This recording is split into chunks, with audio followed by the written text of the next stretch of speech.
government denounces some LegCo newcomers' words and actions during yesterday's swearing-in ceremony. American military strikes against radar sites in Yemen in retaliation for failed missile attacks on a Navy ship. And Putin insists Russia not involved in efforts to influence the U.S. presidential election.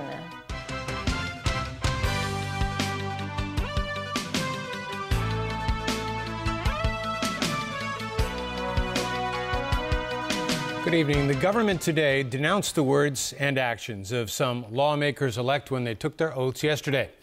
3 of them had their oaths rejected during the swearing-in ceremony. New LegCo President Andrew Leung has urged them to retake their oaths and seriously when the legislature meets next week.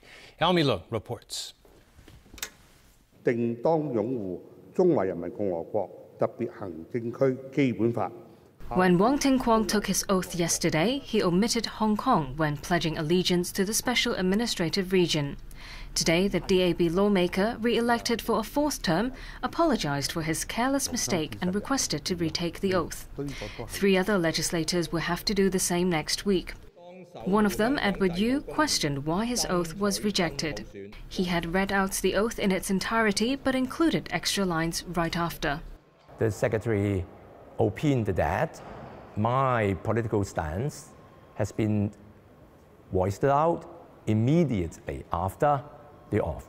So I think it's about the interpretation of how long it should stop before voicing out my political stance after the completion of the oath. Referring to yesterday's swearing-in ceremony, the government today denounced those who behaved in violation of the dignity expected of LegCo members or even spoke or acted in an offensive manner that harmed the feelings of our compatriots. Legislators are already divided on behaviours at yesterday's swearing-in ceremony. Now they are further at odds over who will take charge of the LegCo committees. Traditionally, parties would coordinate between themselves, so if a pro-establishment councillor chairs a panel, a Democrat would be offered to take the deputy role and vice versa. The pro-establishment camp is now offering what it calls a reasonable and fair package, so Pandems would get just 7 out of 18 committee chairmanships. Regrettably, that wasn't accepted, and so we have to deal with the matter in a situation where there's no consensus. We never consider, the Pandems as enemies as such, okay? Newly elected LegCo President Andrew Leung admits it's challenging to unite everybody for 4 smooth years ahead. It's a very tough job, but my job is to do this, better than Mission Impossible. Leung said he wants to improve communication with all LegCo members. He has invited them to meet with him in the coming 2 weeks. Helmi Leung, TVB News. A group of more than 400 secondary school principals made it clear today they oppose outside groups advocating Hong Kong independence on campus. As Rachel Leung reports, the educators believe separatist rhetoric is growing among youngsters and having an effect on them. The Hong Kong Association of the Heads of Secondary Schools, or AHSS, is so concerned about the campaign for Hong Kong independence spreading to schools that it issued a statement today. The group of more than 400 head teachers made it clear that they oppose political interference at schools, which includes attempts by external parties to set up bodies on campus to campaign for Hong Kong's self-determination. When we use the term advocacy, we meant that the outside bodies shouldn't advocate Hong Kong independence in school. Say there are some political bodies who claim that they are going to establish a different kind of organizations in school. So they are outside people, obviously. That doesn't mean students aren't allowed to discuss independence at school. We think schools can discuss any issues.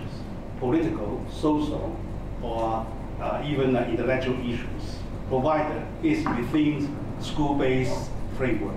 If any particular individual school thinks that this issue should be discussed with the students or parents, then school can go ahead.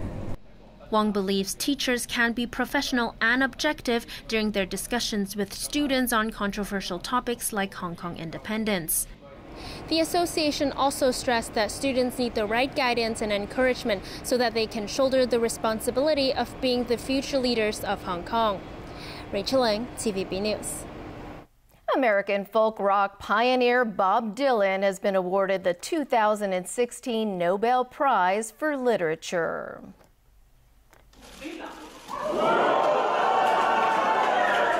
The Swedish Academy cited the American musician for having created new poetic expressions within the great American song tradition. The prize carries with it $930,000 US award. Literature was the last of this year's Nobel Prizes to be awarded. U.S.-launched Tomahawk cruise missiles destroyed 3 coastal radar sites early today in Houthi-controlled territory on Yemen's Red Sea coast. The action was in retaliation for 2 failed missile attacks this week on a U.S. Navy destroyer in the region.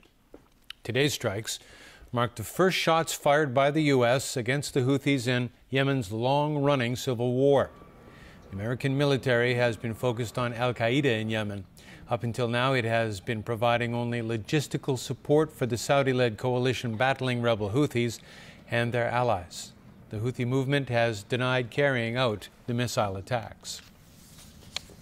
A Syrian migrant suspected of planning a bomb attack on a Berlin airport committed suicide in a German prison cell. Authorities say 22-year-old Jaber al-Bakar was close to staging an attack comparable to those that killed 130 people in Paris last November and 32 in Belgium in March. He was arrested Monday after 2 Syrians tied him up in the flat in Leipzig and alerted police. He was under round-the-clock surveillance in Leipzig detention center because of the risk of suicide. Officials said al-Bakar strangled himself by tying his shirt to the bars of his jail cell between 15-minute checks being made on him. Russian President Vladimir Putin insists his country was not involved in any hacking efforts to rig U.S. presidential election in favor of Donald Trump. This comes as more women are accusing Trump of sexual assault. The U.S. government formally accused Russia of orchestrating a hacking campaign by leaking emails aimed at embarrassing Hillary Clinton so that Trump would win the presidency.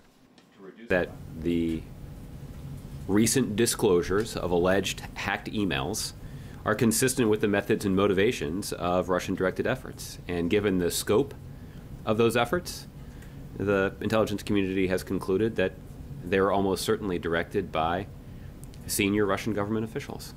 But Putin denied the charge, saying it's not in Russia's interest. At a business forum in Moscow, Putin blamed all sides in the U.S. presidential campaign for stirring up a hacking hysteria that Russia has nothing to do with. Russia's foreign minister, Sergei Lavrov, called it flattering the Obama administration believes Russia has the power to sway an election. Joe Biden's not okay. Donald Trump must go away. Right as the National Organization for Women protested against Trump's lewd remarks about women, the billionaire businessman was hit with a battery of sexual assault allegations. The New York Times published interviews with 2 women who claimed Trump touched them inappropriately. Similar complaints from 2 other women were posted in People magazine and the Palm Beach Post in Florida. Clinton said even athletes and coaches didn't buy Trump's locker room banter excuse. You know, from the NBA, from Major League Baseball, from the NFL, they're coming forward, and you know what they're saying? Hey, not in our locker rooms. That's not what happens.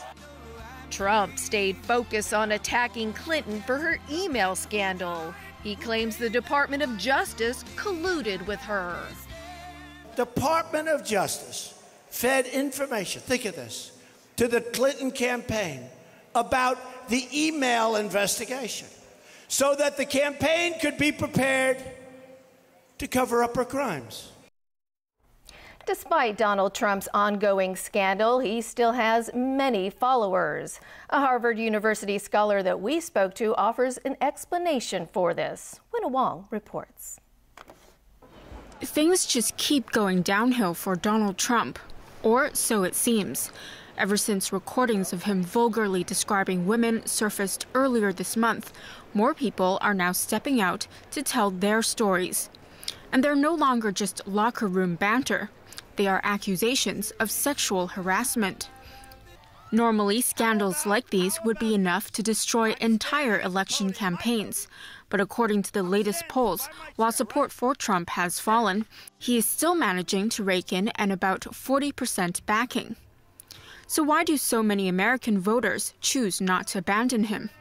Because it's a combination of them believing in him, believing in his outsider message, and having a lot of antipathy or dissatisfaction with the establishment generally, and Hillary Clinton in particular, and they're willing to forgive basically things that he says in order to hope that he can shake up the system in November.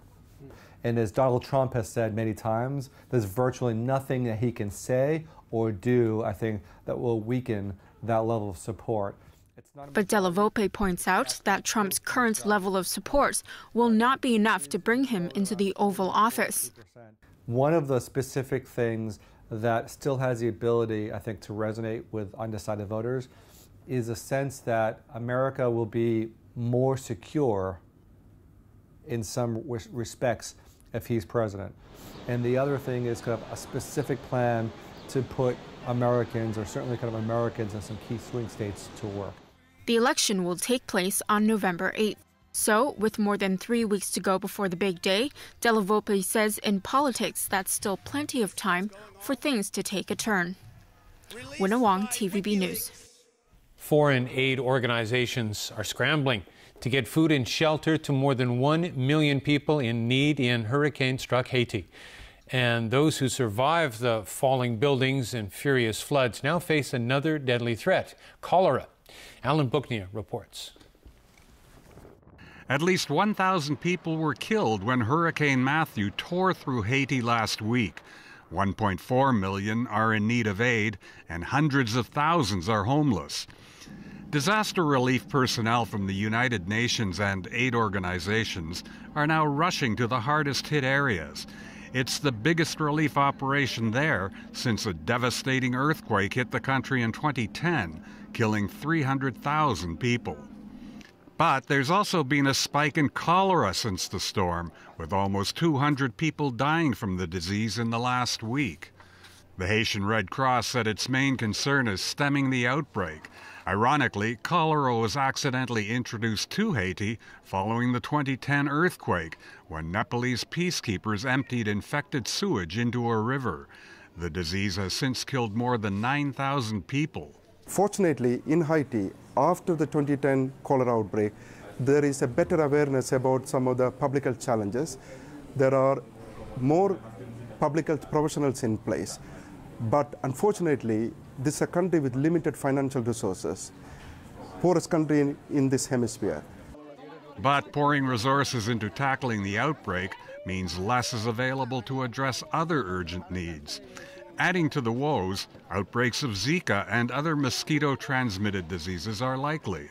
People have lost everything, so they have lost their mosquito nets, and they are out in the open, so there will be more mosquitoes around because there's a lot of stagnant water. So obviously you will see more mosquitoes, you'll see more people bitten, and you'll see more of all of the diseases.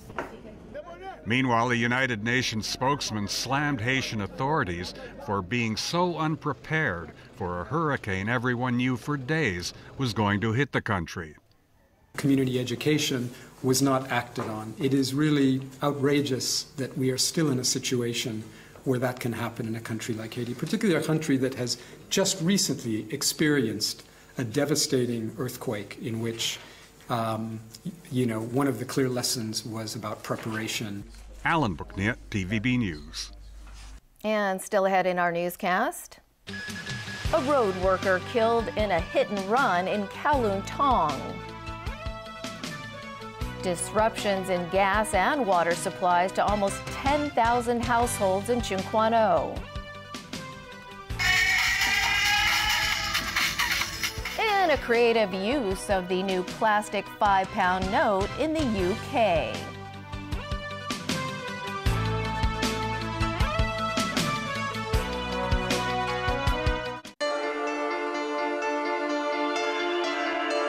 There are times when we just can't help ourselves.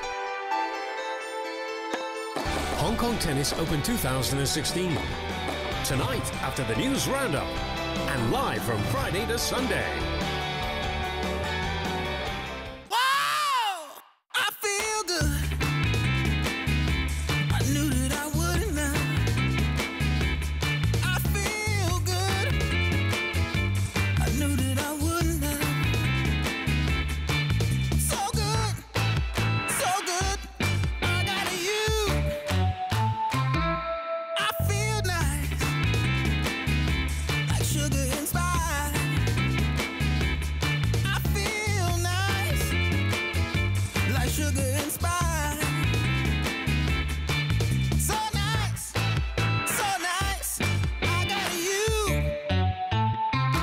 Your one and only lifestyle luxury living at Cotai South Macau.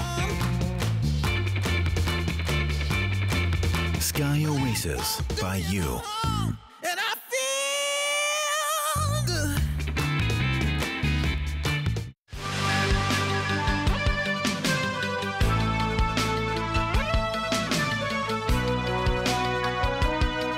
Welcome back. A road maintenance worker was killed in an apparent hit and run this morning in Kowloon Tong. Police found a minibus they believe is related to the incident, and they're looking for the driver. Evelina Leung reports. According to police, at around 1 a.m., a 42-year-old road maintenance worker was hit by a minibus on Waterloo Road on the flyover opposite Baptist Hospital. The man suffered head injuries and was pronounced dead at hospital. Authorities said the minibus did not stop after hitting the man. The police said there were signs put up at the time warning drivers of the roadwork. Investigators will now look at whether the workers were wearing suitable safety vests. Hours later, police found a minibus parked on the side of a street in Ma On Shan. It had recently undergone repairs, and police think the vehicle is related to the hit and run. It's also believed there were passengers on board the minibus at the time of the incident. Authorities are now asking witnesses to provide more information. Evelyn Lang, TVB News. Gas and fresh water supplies to more than 9,500 households in Tseung Kwan-o were interrupted today. This as a result of leaks in underground pipes. The pipes are located beneath the Wan Po Road opposite the Lohas Park residential complex. Part of the road was dug up to allow emergency repairs to be carried out. Sources say the trouble began with a leaking water main earlier today. Water seeped into the gas pipe, which in turn may have caused a gas leak. Town gas staff turned off the gas supply after Lohas Park security guards called them at around 5 a.m. Other nearby residential estates and more than a dozen buildings in Tseung Kwan-o Industrial Estate were also affected.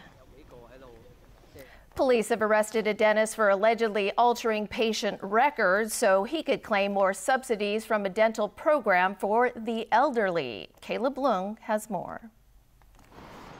Acting on a tip-off received in August, officers arrested a 54-year-old man at a dental clinic at Chun Shek Estate in Sha Tin. The dentist is accused of submitting more than 100 altered patient medical records from September 2015 to May this year. By doing this, he was able to claim $129,000 in government subsidies.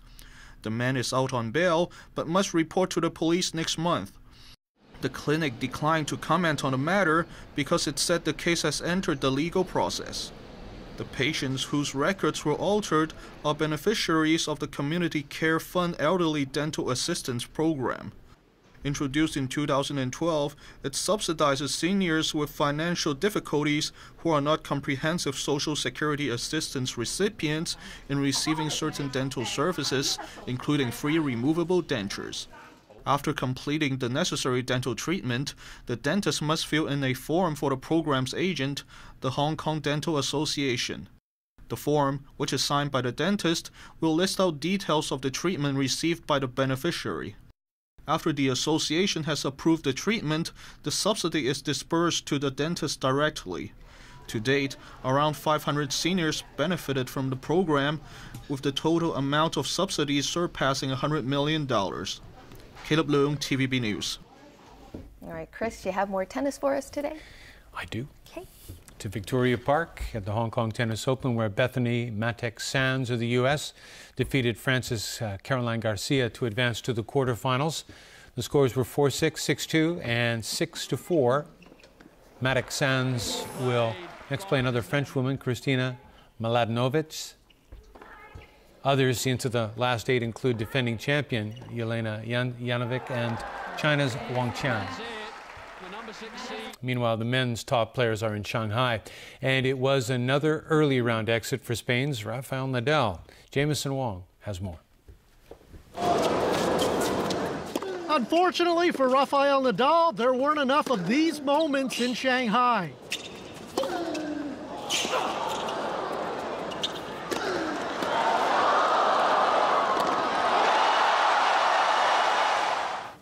The number 4 seed fell to Serbia's Viktor Troicki in straight sets. The score 6-3 and 7-6. I am trying. No, I tried. I tried during the whole time, but I lost. That's it. One player who wasn't trying was Australia's Nick Kyrgios in his match against Misha Zverev. Last week's champion in Japan lost in straight sets 6-3 and 6-1. The 21-year-old was booed after walking off the court before his opponent hit the winner. He also got into it with the chair umpire and didn't put much into this serve. And match point was a gimme for the German, ranked outside the top 100 in the world. After the match, Kyrgios said he was exhausted mentally and physically. They, having paid money to come in and watch you, deserve perhaps a little better? Like, I don't owe them anything. Like, it's my choice. If you don't like it, I don't ask you to come watch. Just leave. Alrighty then, other second round winners included top seed Andy Murray and U.S. Open champ Stan Wawrinka. Jameson Wong, TVB News. In football, it was billed as the match for peace in Rome. Well, someone should have told that to legend Diego Maradona and fellow Argentine Sebastian Veron. Maradona didn't like the tackle by Veron and let him know it. His team lost the game 4-3. But the two men reportedly had a good laugh about the clash later. And finally, the value of the British pound sterling may have dropped because of Brexit, but some creative Brits have found a way to turn the money into music.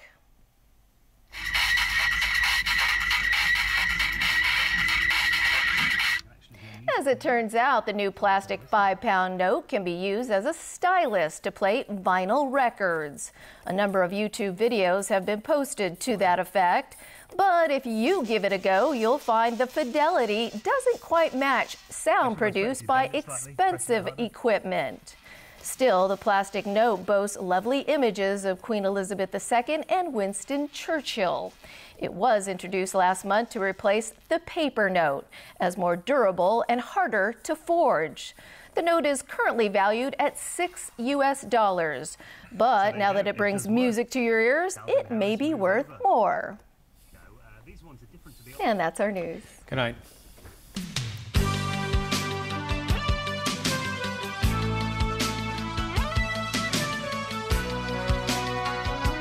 Audiotherapy as a way to reduce stress sounds intriguing, but is it worth the price tag? And are there other alternatives? And whilst the US Federal Reserve is still undecided on raising interest rates, two stock analysts go head-to-head.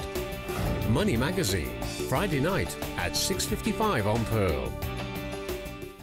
Accidents, mishaps, epic failure. Call them whatever you want. The show that everyone loves, but acts like they don't.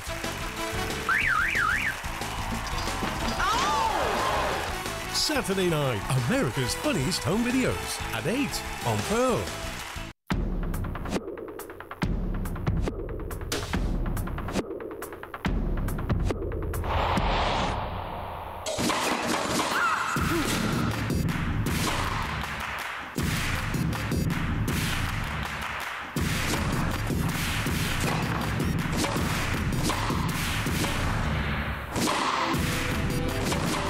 Everyone is bringing their game.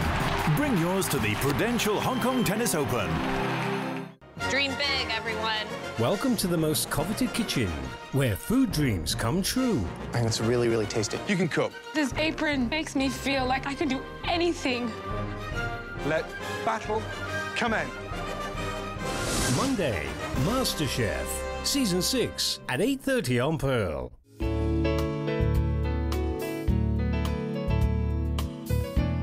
Good evening. It was mainly cloudy with 1 or 2 rain patches in the morning. At 5 p.m., a tropical depression east of the Philippines was centered about 900 kilometers east of Manila. It is forecast to move west at about 14 kilometers per hour towards Luzon. Today's temperatures ranged from 24.2 to 29.3 degrees, and the relative humidity was between 67 and 83%. Moderate to fresh east to northeasterly winds. The current temperature is 26 degrees Celsius with the relative humidity standing at 80%. A trace of rainfall has been recorded since midnight last night. So Freddie, how's the weather tomorrow? Oh. Ah. Some cloudy periods tonight, mainly fine during the day tomorrow.